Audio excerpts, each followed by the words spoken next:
Hola, bienvenidos amigos de YouTube y esto es un nuevo video para el canal. Hoy subiendo una nueva historia que la verdad pues se me ha ocurrido y ha venido a la cabeza y espero que la disfruten.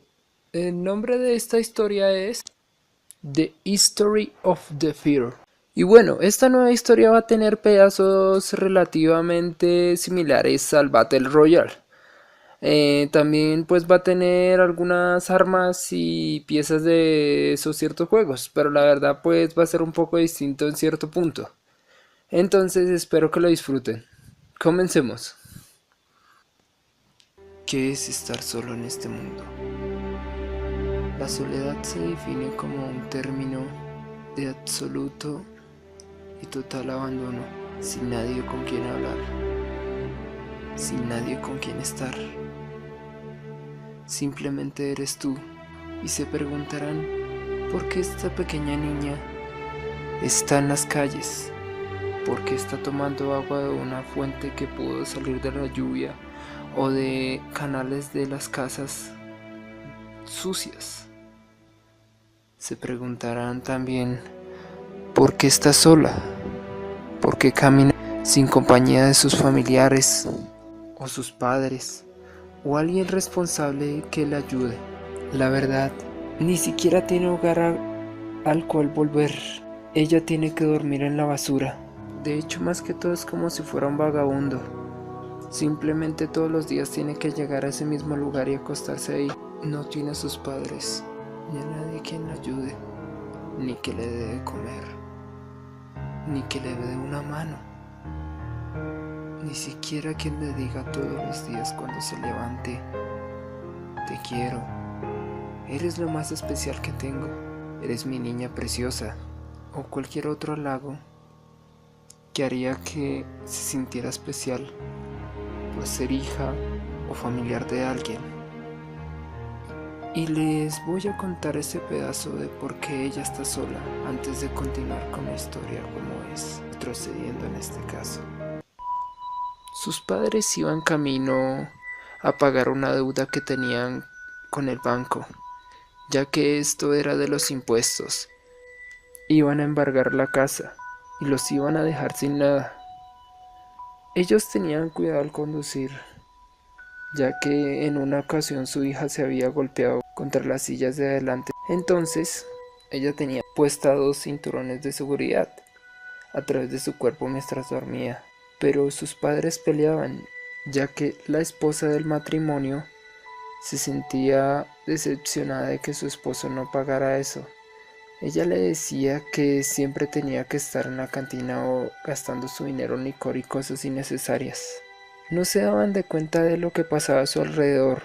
Un extraño avión con una insignia irreconocible estaba teniendo una falla. Estaba teniendo una falla tan grave en el motor que causó una explosión. Hizo que su ala y su motor izquierdo salieran volando y el resto del avión explotara. Mientras iban conduciendo, se percataron del motor que iba cayendo, pero ya era demasiado tarde, no se podía esquivar. Vieron su muerte pasar frente a sus ojos, y lo único que les preocupaba en ese momento era que su hija sobreviviera. Así que trataron de pegar un frenazo tan fuerte que solo partiera el carro a la mitad, y les funcionó. El carro fue partido a la mitad, simplemente matándolos a ellos y dejando a su hija intacta. Mientras la pequeña Clacy of the Blood se levantaba, veía algo a lo lejos y abría sus pequeños ojos y despejaba su sueño atrás. Cuando se dio cuenta lo que estaba pasando, empezó a asustarse y a preocuparse mucho. Salió corriendo hacia donde estaba la otra mitad del auto, encontrándose con una escena que jamás iba a olvidar en su vida. La parte que quedaba del auto en llamas y gotas de sangre caían. Estaba tan asustada. Vio como una mano se movía y escuchaba sonidos reconocidos de su padre. Agonizaba en muerte. Entonces, en ese momento, todo había acabado para sus padres. Ella había quedado sola. y así resultó en el basurero. Tiempo después despertó.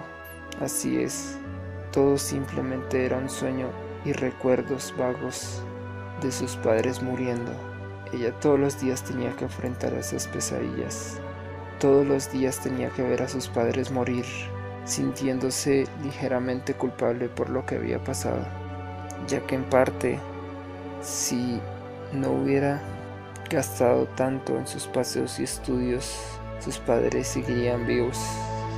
El banco no estaría cobrando la hipoteca y sus padres le hubieran ido a pagar a tiempo sin que ese suceso pasara, y todo seguiría bien para ellos y seguirían vivos en este momento apoyándola en sus 19 años.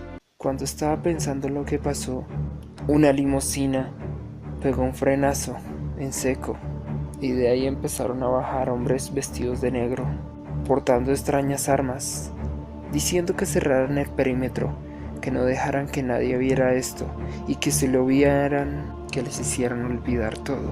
En ese momento, Claycy empezó a asustarse. Empezó a preguntarles que quiénes eran, que qué querían, que qué necesitaban de ella. Cuando vio que le estaban apuntando con las armas, empezó a retroceder lentamente, con miedo, diciéndoles que la dejaran en paz, que no tenía nada que ellos quisieran, pero no la escucharon. Le apuntaron y le dispararon con algo que hizo que su cuerpo se paralizara y sintiera una corriente por todo él, despertando en una silla y en otro lugar que no conocía, cerrado.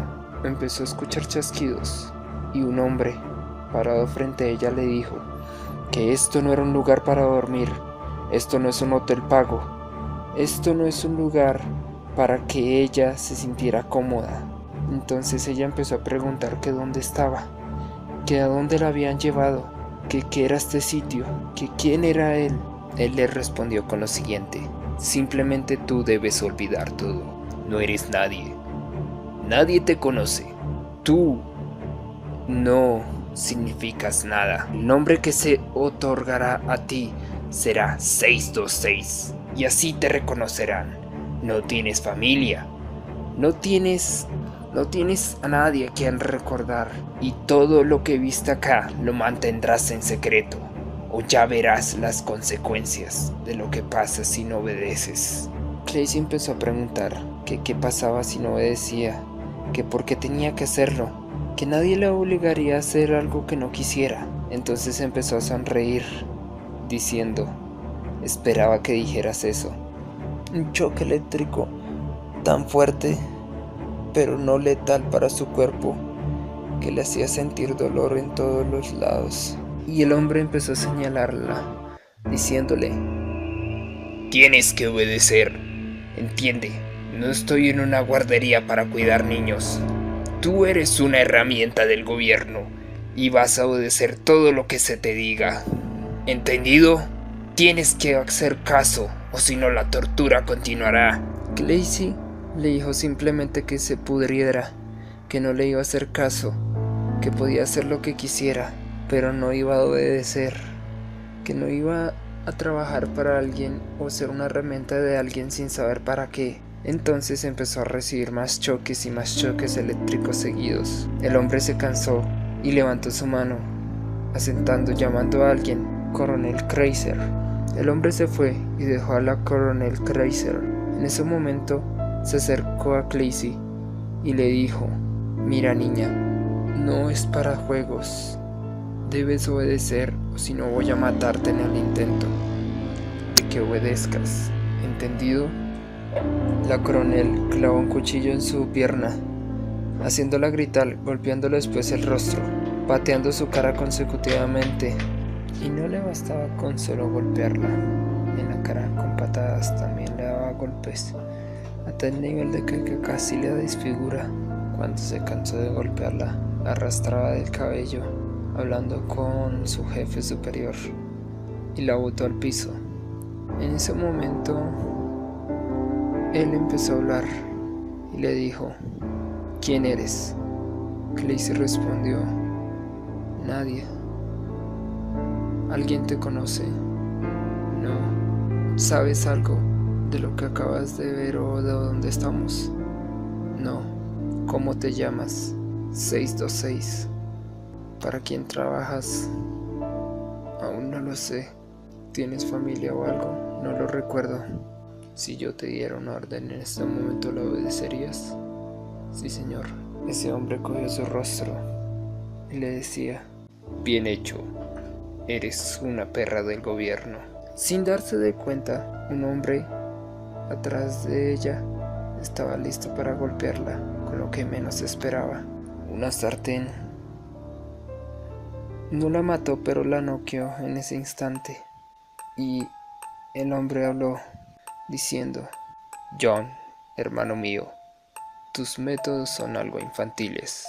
La verdad, quería torturarla un poco más, pero me parece ridículo en serio lo que acabas de hacer. Gluckster, tus métodos son algo sádicos. ¿No te bastaba ya con todo lo que le hiciste? Ya es hora de llevarla al complejo, ¿no crees? Bien, tengan listo el avión. Llamen a todo el equipo. Recojan a esta basura. Pero antes, llévenla a la cámara de regeneración. No creo que resista mucho en ese estado. Mientras tanto, en el avión, hombres vestidos con una extraña armadura portando extrañas armas empezaron a decir que despertaran a todos, que ya era momento de lanzarlos a la isla, que si no lo hacían a tiempo iban a terminar llevándolos a una barrera destructora, que iba a estallar el avión. Claycy empezó a llorar en ese momento con los ojos cerrados, repitiendo que no más tortura, que ya era suficiente. En ese momento, un hombre se acercó y le dijo: despierta, ya es hora. Si no lo haces, yo mismo voy a empujarte por la borda del avión con esta arma que estoy sujetando. Uno de los hombres con esa extraña armadura empezó a explicar algo que era importante para sobrevivir. Tienen 48 horas para sobrevivir, o si no, una barrera conformada por 15 láseres que está rodeando la isla se va a empezar a cerrar. Ese domo que se forma por los 15 láseres es capaz de vaporizar a cualquier persona cuando la toca. Hay armas, utensilios, agua y kits de primeros auxilios, armaduras, granadas, todo lo que necesitan para sobrevivir. Entonces, alguien de la multitud preguntó: ¿para qué necesitamos todo eso? ¿Qué está pasando aquí? Lo necesitarán para sobrevivir, ya que solo uno puede sobrevivir y solo uno ganará el gran premio de pertenecer a... ¡Guarda silencio! ¿Por qué? ¿Por qué debemos hacer esto? Si no quiero hacer, ¿qué va a pasar? Si no quiero saltar del avión, si no quiero obedecerlos, ¿qué va a pasar? No quiero hacer más esto, ya fue suficiente con la tortura que me dieron. Sí, tiene razón, él tiene razón. Es cierto, todos están a mi favor, no voy a obedecerlos. Todos corrían con miedo a evitar morir. Saltaron en ese momento, sin pensarlo dos veces. Claycy se lanzó en picada, tenía miedo de morir, y en ese momento en su mente pasó varias preguntas. Pensaba: si no eran el único avión, si habían más personas, ¿por qué había 48 horas de supervivencia y por qué solo debía quedar alguien vivo, solo una sola persona? Mientras iba cayendo, esas preguntas pasaban por su mente. Y Claycy tenía razón, no eran el único avión que pasaba. Personas que caían iban a morir. Uno de los primeros en casi llegar a la isla, en ser el primero en caer, desgraciadamente no sabía controlar el traje ni su velocidad. No puso atención a cómo se abría, terminando estacado contra la punta de una iglesia y muriendo lentamente. Una muchacha que había perdido el control también, dando vueltas y girando en círculos, gritando y temiendo por su vida, dando tantos gritos que se quedaba sin aliento, y sin mirar atrás ya había llegado a los árboles, estrellándose con un roble y partiéndose a la mitad. Y Claycy había caído relajadamente, estrelló sus golpes y sin darse de cuenta había activado el mecanismo del traje de amortiguar la caída. Pudieron haber muerto varios en la caída nada más. Claycy se sentía mareada, ya que no estaba acostumbrada a esto, y empezó a tocar la bolsa de aire. Decía que se sentía como algodón, y empezó a correr a buscar suministros y armas, ya que habían varias personas que estaban dispuestos a sobrevivir y a ser el último. Claycy no se había dado cuenta, pero estaba siendo vigilada. Un hombre cuyo ojo derecho estaba dañado. ¿Y por qué lo estaría? Porque viene de prisión y es un asesino. Estaba pagando una condena y ahora lo dejaron libre para hacer lo que más le gusta: matar personas. Claycy estaba en peligro sin saberlo, y portando un gran machete, lambiendo sus labios, decía: hora de la carnicería.